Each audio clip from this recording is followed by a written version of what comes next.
Kung makakita ta Ginoo, unsa may mahitabo nato? Malipay, maguol. Pag mata ninyo rong buntag, nakakita mo Ginoo, pasabot, nalipay mo. Nalipay mong gatanaw sa inyong kuyogs balay. Hindi naman mumutingog. Nalipay mo nga, nakakita mo spari ron. Nalipay mo nga, napatay palitonong slat. Wasad. Mga igsoon, ang Ginoo is everywhere. Ang Ginoo naa sa tanang lugar. Matud paganian ang atong kanta nga Yahweh, Yahweh, I know you are near. Bisan pa kuno didto sa kinatumyan sa panganod, kinahiladman sa dagat, naa diha ang Ginoo. Mao nay atong claim. Kay mao sa ginay kamatuoran, way lugar nga way Ginoo. Dinhis kalibutan, o na ang yuta puno sa himaya sa Ginoo. Kay naaman siya tanan. Ang problema lang nato, di ta kakita niya. Maglisod tag kakita. Sige, lingi ako na imong tupad. Lingi ba? Nakakita ka Ginoo siyang naong? Nya, naada yun. Kinahanglan pag bitaw nga kanang milagruhan. Ang ato na yung isulti, Pader, gimilagruhan ko. Nganong gimilagruhan? Kita jud ko ni Lord. Kita jud ko sa Black Nazarin. Kita jud ko sa mga santos. Di na milagro eh. Kinahanglan gyud nga makakita ta. Nga naman, it's a failure kung di ka kakita sa Ginoo nga naa sa tanang lugar. Dito sa presuhan na Ginoo dito. Dito sa mga prostitutes na Ginoo. Kanang mga adik na Ginoo. Na ang Ginoo diha oy. Ito umugwa kanang mga kawatan na dihang Ginoo. Kana rong gagubat sa Russia o sa Ukraine to ang Ginoo dito. Gyapon. Wa lang makit-e. Nya kay wa man makit-e, wa sad paminawa. Nya kay wa man paminawa, wa mulihok ang iyang gahom. Kanang mga masakiton na stage 4 na ang cancer, naanay Ginoo. Oy gatupad pagay nila. Maubitan na ini maghilog, patay dayon. Nga naman, may Ginoo. Siya may nagbuot sa tanan. Ikaw niya kanang wa mahilogi pa der. Patay gyapon. Kay naa mang Ginoo sa didto. Kanang mag-drive kas imong sakyanan, motor, bisikleta, imong SUV, na Ginoo diha. Diha sa imong pitaka na Ginoo. Niya unsa may gisultis Ginoo. Palit og slat na sa kasimple ana. Pero ang imong nakita sa imong kwarta, mao ang imong kaugalingon. Ang imong kwarta sige ra ginang para sa imong kaugalingon. Mao ra kida. Ug gani usahay ang imong kwarta mura nagmaoy manluluwas, maunay Ginoo. Mao na nay kuyaw diha. Nakaron unsa may mga buluhaton aron makakita ta Ginoo. Unsa may atong buhaton? Sama ni Maria Magdalena, sama sa mga santos, dunay pipila ka mga requirements nga atong buhaton. Una, si Maria Magdalena, unsa man? Mitugot ni Hesus na kuhaon ang mga yawa diha kaniya. Mitugot siya, iyang gisurrender ang iyang kaugalingon ngadto ni Hesus. Mauna nga gikuhaan siya ni Hesus, gipapahawaan ni Hesus og 7 kayawa. Si Maria, kanang 7 kanang kada yawa makahatag na nato og multiple evils. Usa lang kayawa. Gani og sudlan lang tag usa kayawa, hapit tanang kabuang sa kalibutan ato nang mabuhat. Pagkamarites, pagkahimakakon, pagkamapahimuslanon, pagkadawo, pagkamasinahon, puna na sa glaing yawa, daghan na kayo. mga sala anak. Si Maria, 7 ka mga yawa ang gipapahawa ni Jesus. Sa dihang ni Hawa na ang yawa ni Maria Magdalena, ang sa mayang gibuhat, giusab niya ang iyang kinabuhi. Gipahaom niya sa gusto ni Jesus. Pasabot, kay gikuha naman imong yawa gikanako, ikanay magbuot nako. Kay kanay manggong yawa, basta musod ni nato, iyatang tintalon nga mahimotang saman, self-centered o selfish. Pero inigsud sa Ginoo, himuon day taniyang selfless. Kanang wa na tay pagmahal sa atong kaugalingon, ang atong pagmahal tuwa na sa Ginoo o sa atong isig katao. No, nang ingos Kristo mo sunod gani kanako, kalimti ginang imong kaugalingon. Di ba? Lingi ay mong tupad. Unsa man ka, selfless o selfish. Sige na. Pangutan apa? Selfless ka or selfish? Nya mo tubag sa, of course, selfless. Siya nipalit na kagslat. Na. Kay og magsikot ayaw sad kay kuwang man ni akong kwarta. Selfish ka. Sige ka gunahuna na imong kaugalingon. Natanawa si Maria sa iyang pagka-selfless. Unsa may nahitabo? Wa siya mahadlok. Ang uban nanago dito sa ilang puloy-anan. Si Maria nag-standby dito sa lubnganan na ang mga sundao.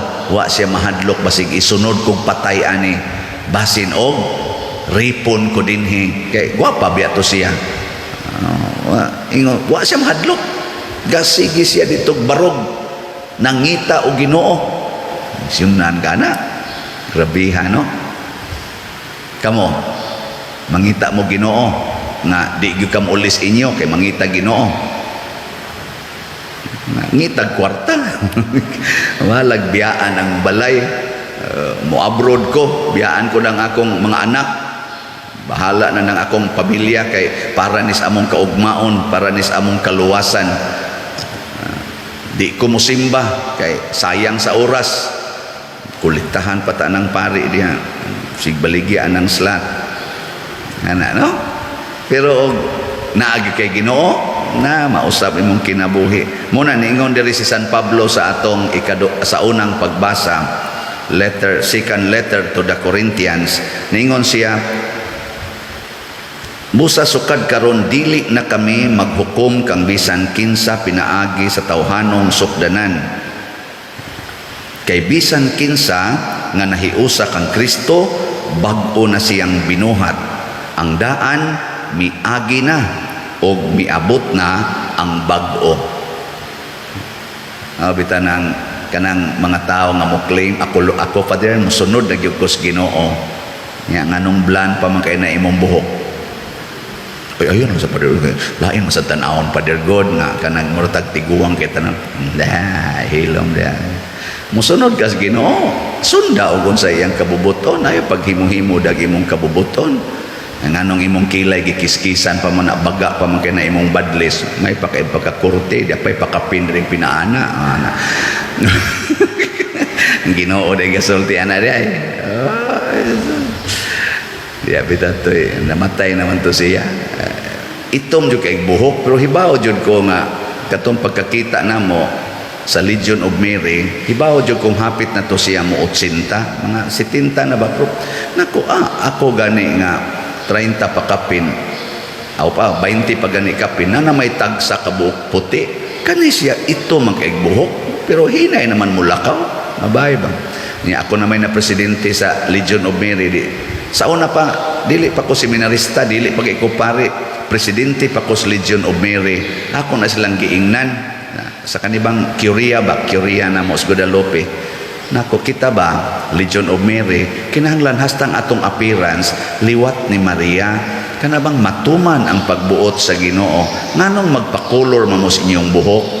Ya primero ato dito siya mo tan-aw nga ris atubangan, magtakilid ba ato magtan-aw sa bintana, murag tagwa kauyon nga ako mo'y gasig sulti dito. Murag ana ba? Hilom diyan. Sige kinakong storya kay magsige magisiyag atin. Nahibong lang ko nga dangtag hapit o sa katuig. Nibalik siya sa among meeting, monthly meeting. Purti namang yung puti as buhok. Ana, ngano man na sister. Siya na. Akong gipatangtang tong akong tina pader. Tina man to pader. Nakasabot nagipos imong gisulti. Ana siya. Anindot na kay siya buhok purti puti murag lano to eh. Ana, nakunindot man kay kag buhok. Ana, wa na nimo gipatina og puti siya. Wa, gipatangtang lang to nako katong itom. Ana, nako mao ba? Nindot di ay. Ana. So, at least nausab siya. Di namatay siya nga nausab. Kamo, saban, nausab mo. Sige man gyud mong simba din Di na mo magyaw-yaw dito sa inyong balay. Bag-o na ang inyong batasan. Kaning nagwali, bag-o na ning batasan. Ha? Ingon ka, wagi ka, mausap pa din. Mauragin na imong style. Maunay unang ikaduhang buhaton, mausab ta, ipahaom nato sa Ginoo. Ikatulo, kinahanglan nga mangandoy tag Ginoo. Tugutan nato ang atong inner self, ang kinahiladman sa atong kaugalingon nga maoy atong sundon, ang atong kalag.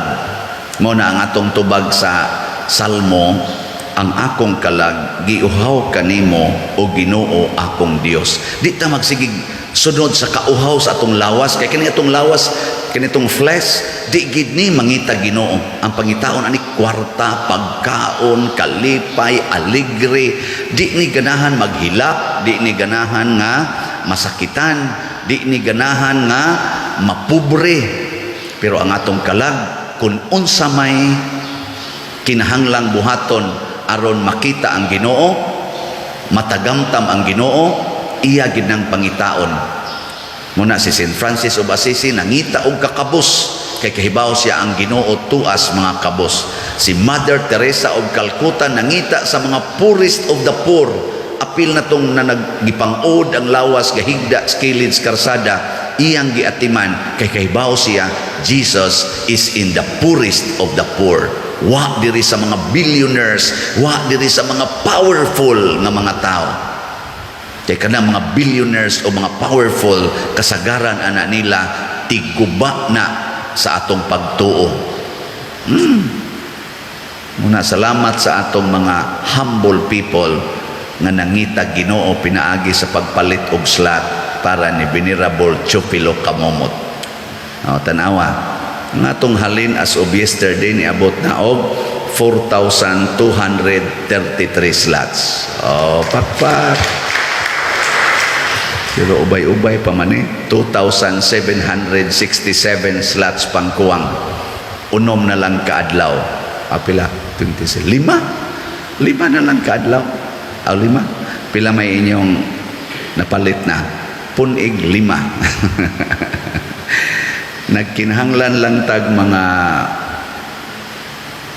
270 katag 10,000. Wagtan na ni siya. Mambot na ba kahit 270 ka mga followers nato, no? Nagikan karon hangtod sa 27 makahatag og 10,000. Nindota ka ika 27 urot na ni kay to 20 sana po kwenta na 10,000 mo lagi 10,000 sa to pamupalit og 10 slots nagkinahanglan ta og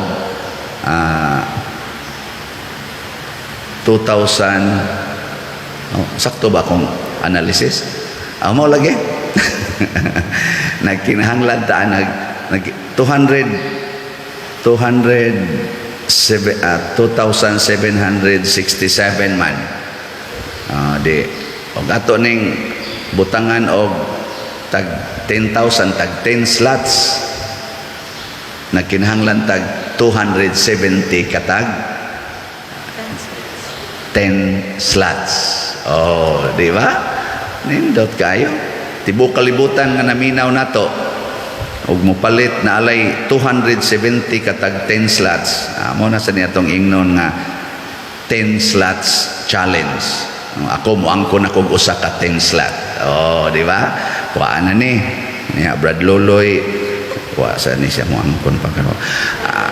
Na ganing mamaligya ming tanan. Oh, di ba? Tag 10 slots. Oh, ako karong kutob sa 27 mo angkon ko og usa ka 10 slot. Mo na ni ang atong halad ug ang atong kalag matagbaw. Tinudanay gina tagbawon ta sa Ginoo sama sad ni Venerable Chufilo Kamomot nga nangita gid siya Ginoo dili sa kahamugaway sa kinabuhi gani sa kalisod sa kinabuhi ug nahimo siyang santo suod kay sa Ginoo tungod niining iyang kinaiya. Ang atong kalag kun matagbaw na sa Ginoo wala ka nang hahanapin pa. Muna nga si Kristo diri sa atong ebanghelyo niingon siya, muadto ko sa akong amahan ug inyong amahan. Sinan ka ng pagkasultiha? Akong amahan ug inyong amahan. Sa akong gingharian ug inyo sang gingharian kay anak man tas Ginoo. Pero kinsa ra may makaadto didto? Ang iyang mga gitawag o mga disipulo, followers, nag-usab sa kaugalingon, nagsigig pangita sa iyang presensya. So, mo ni, nautunta nga makita na to ang Ginoo kanunay, di na kita magmahay. Nga, kung makita na to, wala ka nang hahanapin pa. Kana bitang mangita ta Ginoo, no?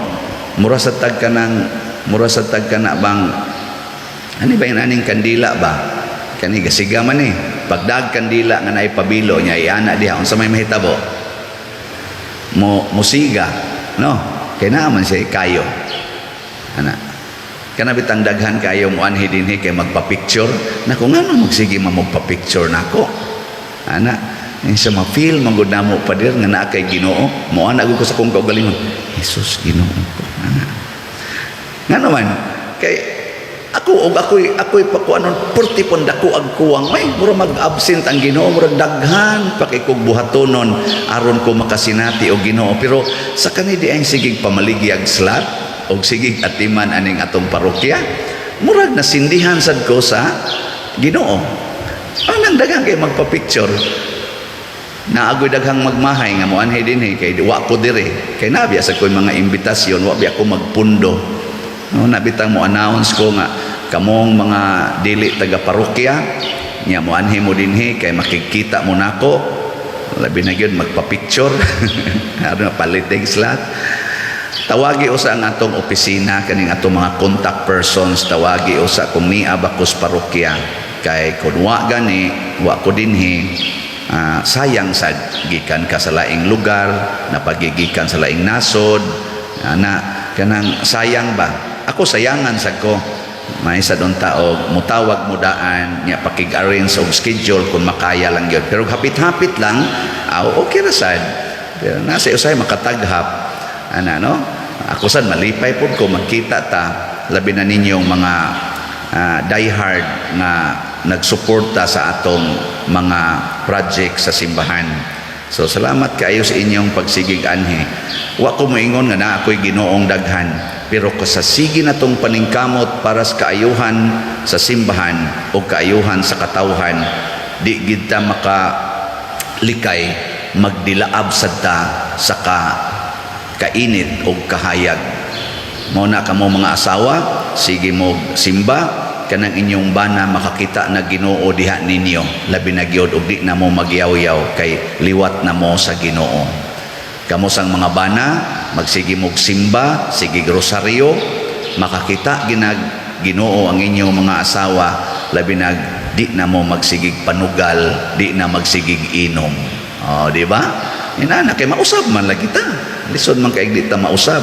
Mga anak, sige mog simba, rosaryo, study, di na magsigig duwa ng cellphone, kakita ginang inyong mga anak ginikanan o Ginoo, makapanghupaw guna, ay praise the Lord, salamat taon Ginoo ni sayo nagyog katog na ang cellphone gibutang na las daplin kini sayog katog matasag sayo, ala nang limpyo na, ay Ginoo in taon kabuutan na sa akong anak. Sus muhilak na usahay oy kalipay ang ginikanan, pero di na gani hapit matog, sige lang yung anas cellphone, makaingong ginagginikanan, Ginoo in taon patya na lang tingali ni siya kay mura maghapit na ni mamatay sa radiation sa cellphone. Dalian na lanig patay magmahay-mahay ba. Sige manindog na ta. Mga igsoon, magampo kita ngadto sa Ginoo uban sa pangaliya ni Maria Magdalena, muingon kita, patalinghugi kami Ginoo, patalinghugi kami Ginoo. Alang sa simbahan, nga mulipang ang mga magtutuo ug magbunga ang pulong sa Dios, magampo kita sa Ginoo. Patalinghugi kami Ginoo. Alang sa tanang nasod, nga magkinabuhi sila sa pulong sa kamatuoran ug hustisya, magampo kita sa Ginoo. Patalinghugi kami Ginoo. Alang sa atong katilingban nga mugamot ang ilang pagsalig sa Dios, magampo kita sa Ginoo. Patalinghugi kami Ginoo. Nga imuuntang isipon nga takos ug mapuslanon alang kanamo nga si Venerable Teofilo Kamumot mabayaw ngadto sa altar sa mga santos, magampo kita sa Ginoo. Patalinghugi kami Ginoo.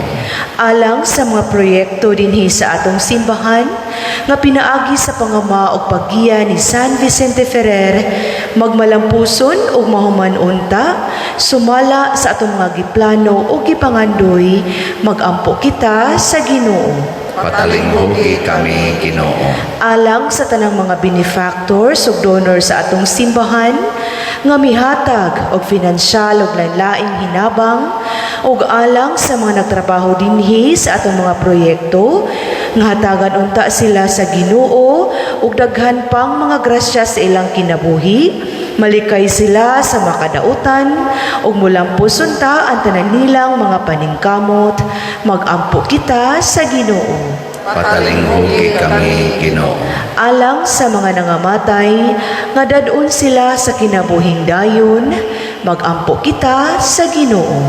Patalinghugi kami Ginoo. Ginoo, patalinghugi kining among mga pagampo nga among gituboy nga naha kanimo diha sa pangama ni Santa Maria Magdalena, imong disipulo, pinaagi ni Kristo nga among Ginoo. Amen.